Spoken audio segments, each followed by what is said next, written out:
Malgré mes études en psychologie et la compréhension que j'avais et que j'ai des différentes étapes du processus du deuil, eh bien, lorsque l'on est face à la perte, on ne peut pas faire l'économie de la souffrance. On a beau connaître toutes les théories, être de bons conseils, quand on est face à une souffrance ou à une douleur ou à une expérience de vie extrêmement douloureuse, eh bien, on la traverse, on n'a pas d'autre choix que de la traverser de toute façon. Par contre, ces connaissances permettent d'avoir une certaine confiance en ce processus, surtout si on a déjà expérimenté ce type de situation, comme c'était le cas pour moi lorsque j'ai perdu mon père, lorsque j'avais 21 ans et ma mère, lorsque j'avais 27 ou 28 ans, en fait, c'était le passage de ma bougie de plus à chaque fois. Eh bien, le fait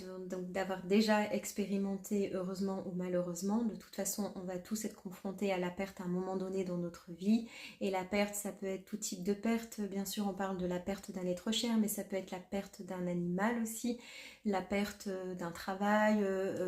une rupture sentimentale, un déménagement, enfin bref, les changements sont multiples. Les pertes sont multiples dans notre parcours de vie. Mais ce qu'il est important de comprendre, c'est que le docteur Christoforé évoque très souvent dans ses conférences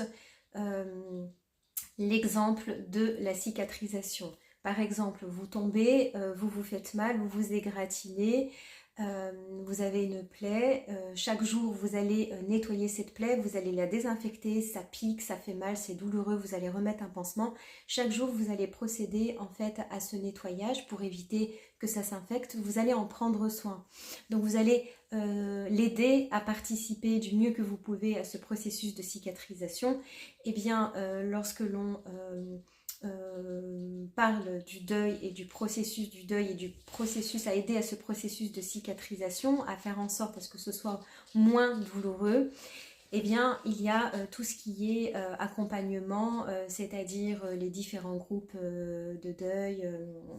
dans certaines villes de France. Il y a des associations qui proposent un accompagnement, et moi je pense que la thérapie individuelle c'est bien, mais vraiment le groupe c'est beaucoup mieux parce que